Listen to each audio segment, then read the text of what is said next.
everyone! Welcome back to my channel. Ay guys, namiss ko kayo. Namiss niyo ba ako? So I'm so sorry at ngayon lang ulit nakagawa ng video kasi sobrang busy talaga sa work and wala akong time. But I'm happy na I was able to upload this video and promise na I will make sure na kahit papaano is meron tayong new video every week. Okay? So, ngayon guys, ay pag-usapan natin yung experience ko sa pag-apply ng RCBC Instacash. Ito yung RCBC credit card ko na pina-convert ko yung credit limit into cash. Okay? So, parang parehas siya nung Ready Cash sa Security Bank na mag-a-apply ka ng conversion ng credit limit into cash. So, napakabilis kasi guys ng application na nangyari sa akin. 3 days lang, na-receive ko na agad yung funds doon sa aking nominated bank account. So, bale, naka-receive kasi ako ng promo code. Okay? So, hindi ko na i-share yung promo code na na-receive ko, pero ganito yung nakita ko online. So, kung makikita nyo, etong taong to ay naka-receive ng offer for Instacash, yung conversion ng credit limit into cash. And kung babasahin nyo yung buong SMS ni RCBC, may binigay silang unique na promo code. Unique siya kasi hindi siya pwedeng gamitin ng ibang credit card holder. So, bale yung promo code na yan na binigay is for that specific card holder lang. Okay? So, hindi lahat guys ng may RCBC credit card ay nasesendan ng promotional offer na ganyan. Okay? So, pili din yan yung mga sinesendan nila ng offers. Pero, huwag kayong mabahala kung hindi kayo naka-receive ng ganyang offer kasi pwede pa rin kayo mag-apply ng Instacash sa RCBC. Ito lang guys, based on my experience, hindi gumagana yung form nila doon sa website kapag halimbawa wala kang promo code na ilalagay. So kung dedirekta ka lang doon sa form, i-open mo yung form nila from their website, hindi siya gumagana. Okay? So, ang mangyayari is kakailanganin mong tumawag kay RCBC. So, ilalagay ko dyan sa screen yung phone number na pwede nyong tawagan. Okay? So, kailangan yung tumawag at mag-apply via phone call for Instacash. Walang problema guys as long as in good credit standing yung credit card nyo or in good standing, walang issue doon. I don't think na hindi yun maa-approve. Sigurado maa-approve yan. Okay? Ang kagandahan lang kasi dun sa nakaka-receive ng promotional offer is, I believe, medyo mababa lang ng konti yung percentage or yung interest na ino-offer kapag ganun. Okay? So, sa case ko, meron kasi ako na-receive na promo code. So, I'm going to show you guys yung naging proseso ng application online. Okay? So, ganito yung itsura niyan. So, yung pinapakita ko sa screen is 3 out of 5 page na yan. So, ibig sabihin, ayan na yung third page. So, syempre, may first and second page pa yung form na yan.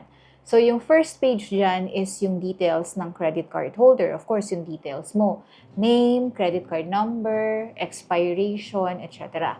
And then, yung second page, yun naman yung page kung saan ilalagay mo yung amount, na how much yung gusto mong i-apply sa Instacash, and then ano yung payment term na pipiliin mo. So, usually guys, kay RCBC, meron yan silang offer up to 36 to 60 months. So, imagine kung 60 months, that's 5 years. So, be wise sa pagpili ng payment terms and make sure na yung kaya talaga, yung ma-maintain nyo, yung payment nyo monthly. Okay? So, eto na nga, yung third page. So, dito sa third page, guys, kung makikita ninyo, release of cash loan yung nakalagay dyan.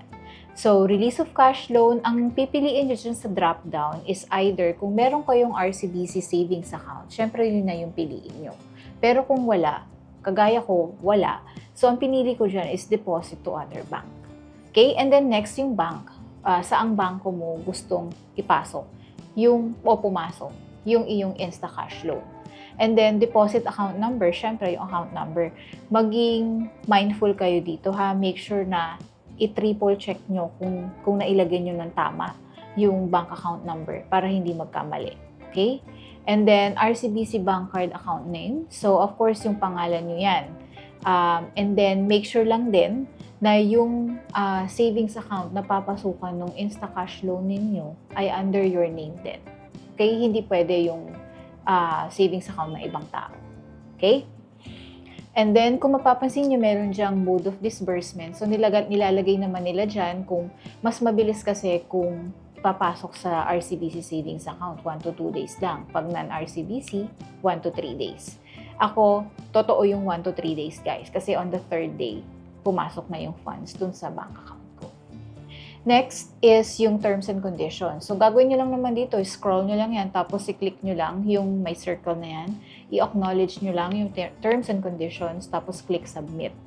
And then, after nyo i-click yung submit, may papasok dyan na nanghihingi ng OTP. So, kung ano yung phone number na naka-set or naka-save with RCBC, yung phone number mo, magsasend sila doon ng OTP. So, make sure naka-ready yung phone mo, and then i-type mo lang dyan yung OTP na sinend nila sa'yo. And then click on validate, of course. And then, last page is yung confirmation. So, this is yung page kung saan i-review mo yung cash loan amount, tama ba yung amount, and then yung term, tama ba yung nakalagay doon na term na pinili mo, and of course yung rate, and then yung kung magkano yung magiging monthly amortization. And makikita mo rin dyan yung pinakadulo na total gross amount, kung magkano aabutin yung loan mo including the interest. So makikita mo kung gaano kalaki yung magkano yung ipinatong ni RCBC. For example, 30,000 yung in-instacash mo, tapos naging 40K siya nakalagay dun sa total gross amount. So, ibig sabihin, 10K yung naging tubo ni RCBC. So, syempre, magdedepende talaga yan, guys, sa payment term na pipiliin nyo.